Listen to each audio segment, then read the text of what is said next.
একদিকে ব্যাট হাতে ঝড় তুলছেন মোহাম্মদ নবী, অপরদিকে নিজের সহজাত আগ্রাসন দেখাচ্ছেন দলটির বাঁহাতি ওপেনার সৌম্য সরকার।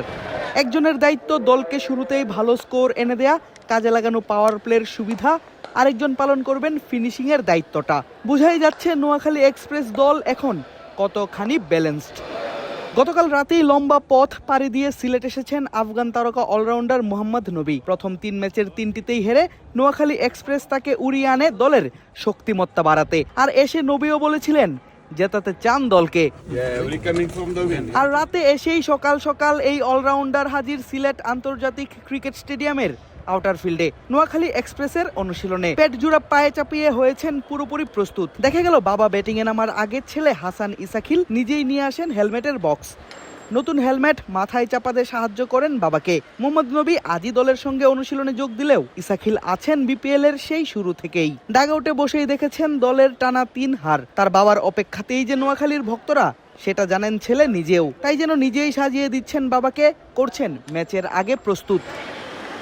আর তারপরই নবী দেখালেন কেন তার জন্য অপেক্ষা নোয়াখালী এক্সপ্রেস ভক্তদের। হাঁকালেন ব্যাট হাতে দারুণ সব শট। কোনো বল গিয়ে পড়েছে মাঠের বাইরের টিলায়, আবার কখনো বল এসে পড়েছে সিলেট আউটার স্টেডিয়ামের পেভিলিয়নের ছাদে, যেখানে দাঁড়িয়ে থাকেন ক্যামেরাম্যানরা।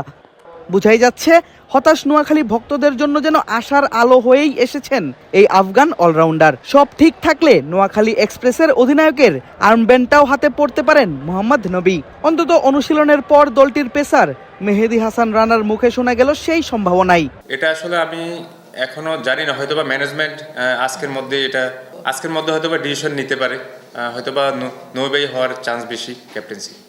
পাশাপাশি এই পেসার জানালেন দলে নতুন করে মোহাম্মদ নবী এবং সৌম্য সরকারের অন্তর্ভুক্তি বাড়িয়েছে দলটির শক্তিমত্তাও। যেটা বলছেন যে সৌম্য ভাই, নবী ভাই আসছে, আশা করি যে টিমটা আরো অনেক ব্যালেন্স হয়েছে আমাদের ব্যাটিং সাইড। গতকাল রাতে মোহাম্মদ নবী নোয়াখালী আসলেও আজই অবশ্য বিপিএল খেলতে সিলেট এসেছেন সৌম্য সরকার।